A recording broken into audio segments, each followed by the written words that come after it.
When William Ruto, the leader of Kenya Kwanza, asked Raila Odinga, the leader of Azimio, to call off the Maandamano, he did so with great humility, with great respect. He did not call Raila huyo mzee wa vitendawili. He called Raila my brother. He didn't call Raila huyo muganga. He said, my friend Raila.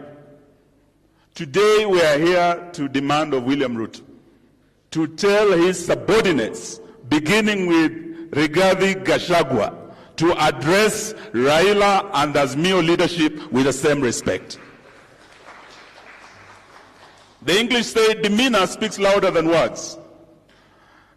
The demeanor of William Ruto when he asked for calling off for this Maandamano is different from the demeanor we saw the other day after his parliamentary group meeting.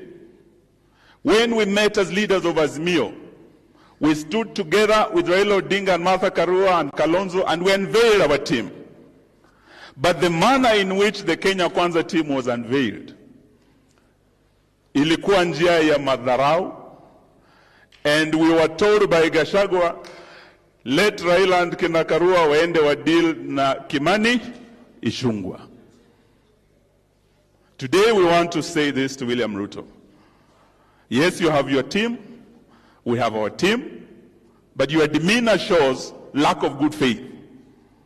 You have shown us a contempt card, as Jubilee is saying, and my brother Kioni has said this, by including members of Azimio who have crossed the political aisle, and which is one of the issues that we are going to deal with.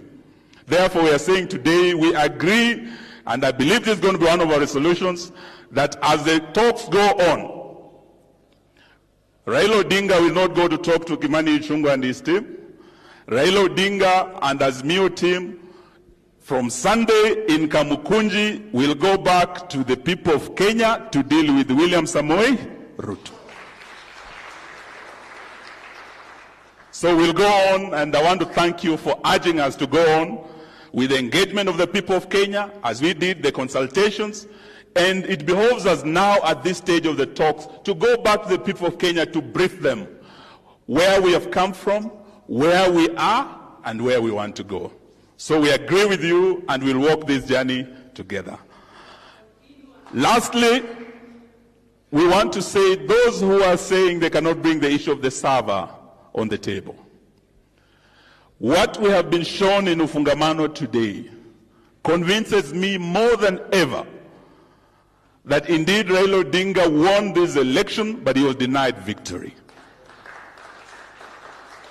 And if Gachagua, I heard Wetangula, I heard Mudavadi and Ruto himself saying that the only way he can sit with Raila Odinga is if he recognizes the legitimacy of his presidency and his government. Today from Ufungamano, we want to say this, that legitimacy is not Raila's to give Ruto.